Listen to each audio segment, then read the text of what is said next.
satiate the itch, however, because immediately after that, I decided to jump into another very popular young adult, early 2000s vampire series, and that is Vampire Academy by Rochelle Mead. Vampire Academy, Vampire Academy. Now, I did not read this series when it was being published.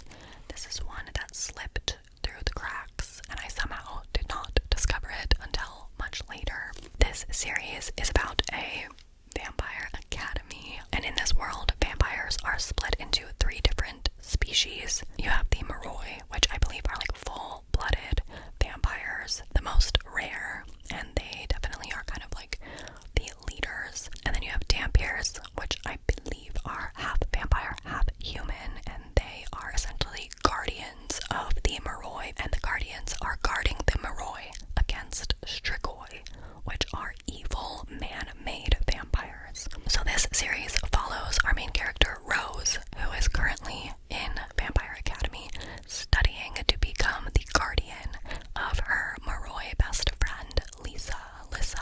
I'm still unsure how to pronounce her name. I really loved the bestie vibes in this series.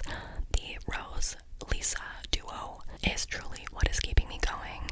I also really like the plot and like how the world building is set up. I think it's fun and it's a unique take. There is a romance in this that is very questionable. I cannot get behind it. Like, I find Dimitri attractive because he is a 24-year-old man, so he's my age nearly, but Rose is 17, and so I don't really like them kind of, let's just say I'm not in it for the romance, but I do think this book does focus a lot on the teen drama, more so than like the plot, so it isn't my favorite. Like, I don't think it's better than Twilight. I hate to say it. I am a Twihard till I die, but I am intrigued and I'm enjoying it enough to continue. It does still have some of your classic, like, early 2000s issues. I'm not like other girls energy, a lot of internalized misogyny. There's also some weird, like, fetishization, like, it feels like microaggressions almost. I don't know. It has questionable moments, but definitely aged a lot better than the House of Night series did. So yeah, I read book 1 and I gave it 3.5 stars. 3.5 stars. And then immediately I went into book 2, which is Frostbite. Frostbite I managed to thrift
when one day he suffers a bit of amnesia while he is with her, and so she kind of uses that to her advantage, and then it slowly becomes a romance between them. I typically do not love the amnesia trope.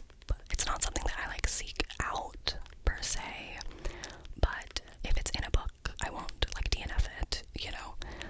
But I actually thought that it was very well done in this book. Like it just worked for me. It was steamy and cozy and cute. And I thought Laszlo, he was hot. He was hot. I'm not gonna lie, he had me blushing. I thought it was funny because I felt more invested in this romance, and it was only like 93 pages, more so than I did with Bride, which was like a full-length novel. Like I just felt like Laszlo and our FMC, I forget her name, I felt like they had so much more chemistry. I enjoyed it. I gave it 3.75 stars. And so then I downloaded book 2, which was by Christina Lauren, and it is called Falling. This one is about a girl who, I believe it's just like a regular human girl. She's going to college, and she has this shitty boyfriend, so she dumps him. It's Halloween night, and even though she's newly single, she's not gonna let that get her down, so she goes out to a Halloween party. It is dual point of view, so then we have our MMC, who is a immortal being.